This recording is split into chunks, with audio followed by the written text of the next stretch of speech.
এবং দাজ্জালের ফিতনা থেকে বাঁচার জন্য বিশ্বনবী বলেছেন, মান হাফিজা 10 আয়াত মিন সূরাতিল কাহফ উসিমা মিনাদ দাজ্জাল।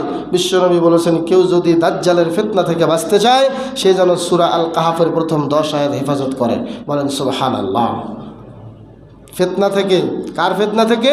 দাজ্জালের ফিতনা থেকে যদি আমরা বাঁচতে চাই তাহলে বিশ্বনবী কার কথা বললেন? সূরা আল কাহফের প্রথম 10 আয়াত।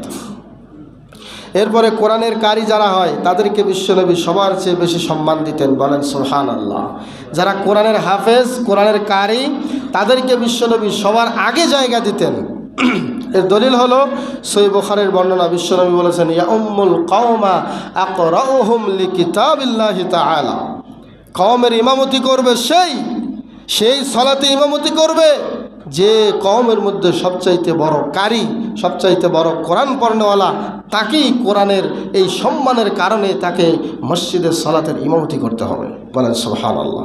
এরপরে বিশ্বনবী পরের বাক্যে বললেন, ওয়া ইন কানু ফি কিরাআতিহিম সাওয়া, যদি কিরাতের দিক দিয়ে সবাই সমান হয় তখন ফাআকদামুহুমুল আল হিজরা, অর্থাৎ যে ব্যক্তি আগে এসেছে এই 10 জন হাফেজের মধ্যে, 10 জন কারির মধ্যে যে মসজিদে আগে আসছে সেই ইমামতি করবে। দেখেন কত সুন্দর ফয়সালা। এরপরে বিশ্বনবী আরও বলেছেন, ওয়া ইন কানু ফি হিজরাতিহিম সাওয়া, যদি সবাই মসজিদে আসার দিক দিয়ে সবাই সমান হয় তখন বিশ্বনবী বললেন, ফায়া উম্মুহুম আকবারুহুম সিন্না, বিশ্বনবী বললেন এদের মধ্যে সবচাইতে বয়স বেশি যার সেই ইমামতিতে দাঁড়িয়ে যাবে। সুবহানাল্লাহ। বয়সটাকে বিশ্বনবী পরে ধরেছেন, আর আমরা এখন বয়সটাকে আগে ধরি। ছোট ছেলেরা মসজিদের সামনে নামাজে গেলে তখন আমরা বলি না বয়স কত হয়েছে, এটা আমরা বলি না অনেকে। কিন্তু বিশ্বনবী কী করলেন দেখেন তো, ওনার ফয়সালা হচ্ছে বয়স সবার পরে, আগে ইলম, আগে জ্ঞান, আগে বিদ্যা। বলেন সুবহানাল্লাহ। তাহলে কোরআন যারা ধারক বাহক হবে, কোরআনের যারা পাঠক হবে তাদেরকে বিশ্বনবী আলাদা একটা সম্মান দিতেন, তাদেরকে অগ্রাধিকার দিতেন। এবং তিনি দোয়া করতেন এভাবে, আল্লাহ এই কোরআনটাকে আমার অন্তরের বসন্ত বানিয়ে দাও। সুবহানাল্লাহ। এই কোরআনটা অন্তরে জ্যোতি বানিয়ে দাও। হে আল্লাহ, এই কোরআনটা আমার কষ্টের, আমার চিন্তার দূর করার কারণ বানিয়ে দাও।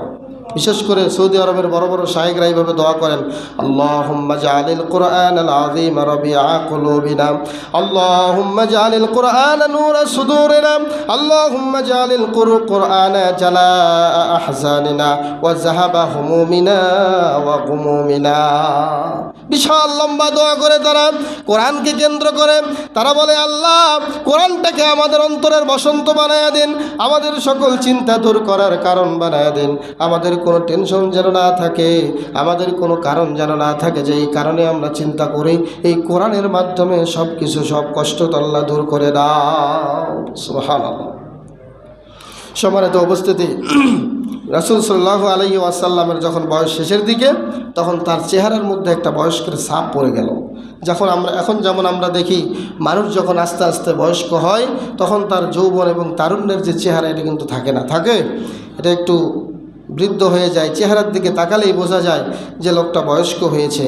তো বিশ্বনবীর যখন বয়সের ছাপ পড়ল এবং মাথার চুলগুলো কিছু পেকে গেল হালকা, এক হাদিসে পাওয়া যায় গোনা যেত। আল্লাহর নবীর মাথার চুল যে সব পেকে গিয়েছিল বিষয়টা তা নয়, কয়টা চুল পেকেছিল এটা সাহাবীরা ইচ্ছা করলে গুনতে পারত। তো এক হাদিসে দেখলাম 24 থেকে 26টা চুলের কথা পাওয়া যায়, আর এক হাদিসে দেখলাম 18টা চুলের কথা পাওয়া যায়। মাত্র এত অল্প কয়েকটা চুল বিশ্বনবীর পেকে গিয়েছিল। তখন আবু বকর সিদ্দিক রাদিয়াল্লাহু তাআলা আনহু বিশ্বনবীকে জিজ্ঞেস করেছিলেন, ইয়া রাসূলুল্লাহ আপনারও দেখেছি চুল পেকে যাচ্ছে, আপনার বয়সের একটা ছাপ চেহারার মধ্যে দেখতে পাচ্ছি। তখন বিশ্বনবী বললেন, আবু বকর শোনো, আমার চুলগুলো পাকতেছে তার কারণ হলো বয়সের চেহারার মধ্যে বয়সের একটা ছাপ দেখতে পাচ্ছ, তার কারণ হলো শুনে রেখো, শাইয়াবাতনি হুদুন ওয়াল ওয়াকিয়া ওয়াল মুরসালাত ওয়া আম্মা ইয়াতাসাআলুন ওয়া ইযা শামসু কুবিরাত। এই 5টি সূরা আমি যখন তেলাওয়াত করি, এই 5টি সূরা তেলাওয়াত করার কারণে যখন আমার মাথার মধ্যে গভীর চিন্তা চলে আসে, আমার মনে হয় এই 5টি সূরাই আমাকে বৃদ্ধ বানিয়ে দিয়েছে। বলেন সুবহানাল্লাহ। এই সূরাগুলোতে কিছু ভয়ঙ্কর কথা আছে কিয়ামত সম্পর্কে, মানুষের আমল আখলাক সম্পর্কে, কিয়ামতের দিন কি হবে উম্মতে মুহাম্মাদের, এই সম্পর্কে কিছু কিয়ামতের ভয়াবহতা তুলে ধরা হয়েছে। এইগুলোর চিন্তায় আমার চুল পেকে গিয়েছে, সুবহানাল্লাহ। এগুলোর চিন্তায় বয়সে ছাপ পড়েছে। এই 5টি সূরার চিন্তায় আল্লাহর নবীর এরকম অবস্থা হয়েছে।